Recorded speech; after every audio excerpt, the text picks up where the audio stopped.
Smart Stewardship, managing nonprofit assets with vision. Welcome, everybody. My name is Daniel Dingus, President for Gasso Financial Advisors, and today I have with me TJ Drost, a chartered advisor in philanthropy and one of our nonprofit experts here at the firm. I wanted to focus on why family dynamics matter. And when families think about philanthropy, they often focus on the dollars, the causes, but why do family conversations and relationships matter just as much? Sure, Dan. Philanthropy is really a mirror of a family's values, not just a reflection of their financial capacity. The giving itself is important, but the conversations behind it are what make philanthropy meaningful and sustainable. When families take time to talk openly about what matters to them, what they care about, and why, they build trust and shared purpose. That shared purpose is almost more important than the financial foundation for long-term success. Without that communication, even well-intended giving can create misunderstandings or even tension. Strong family dialogue turns philanthropy into something that brings people together. Maybe the next question is, how do families start? And how do families begin defining that shared philanthropic purpose when I'm sure there's differing opinions? This would suggest probably a pretty big undertaking. It doesn't have to be. I recommend starting with a list of charities with common shared values. Families should begin by asking broader questions. What do we care about? What's important to us? What impact do we want to make? It's completely normal and healthy for family members to feel passionate about different causes. The goal isn't to force everyone into agreement, it's to understand one another. When families focus on listening first, they often discover shared themes beneath those different interests. That understanding becomes the foundation for a philanthropic identity that feels authentic. What helps families avoid those tensions or misunderstandings when making giving decisions together as a group? Clarity goes a long way. Families benefit from setting expectations early, how decisions are made, who has authority, and how input is gathered. There should be a process in place, not a jump ball each time.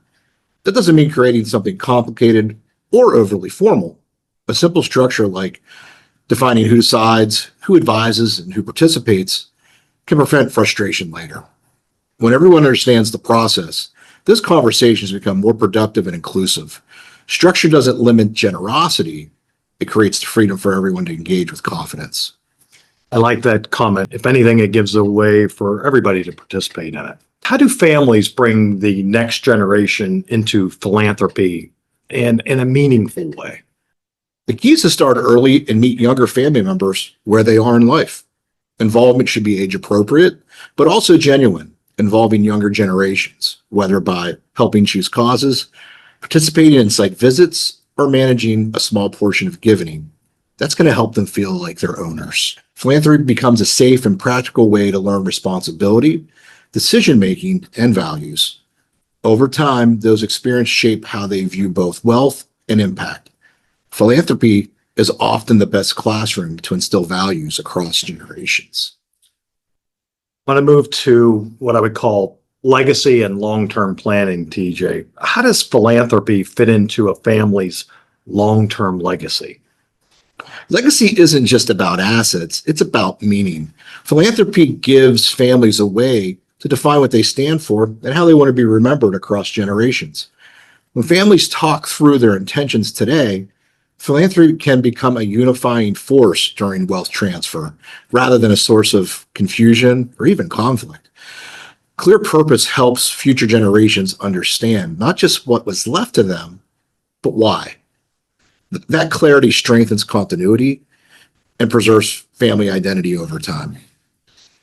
If we move to what I would call the advisor's role, what role do advisors play in helping navigate these conversations or potential conflicts when we're talking about philanthropy? Advisors serve as guides and facilitators, not decision makers. Our role at Gasso is to help create a space where everyone feels heard and respected, especially when conversations involve emotions, family history, or differing perspectives. Being a neutral presence allows advisors to keep discussions productive while honoring each voice at the table.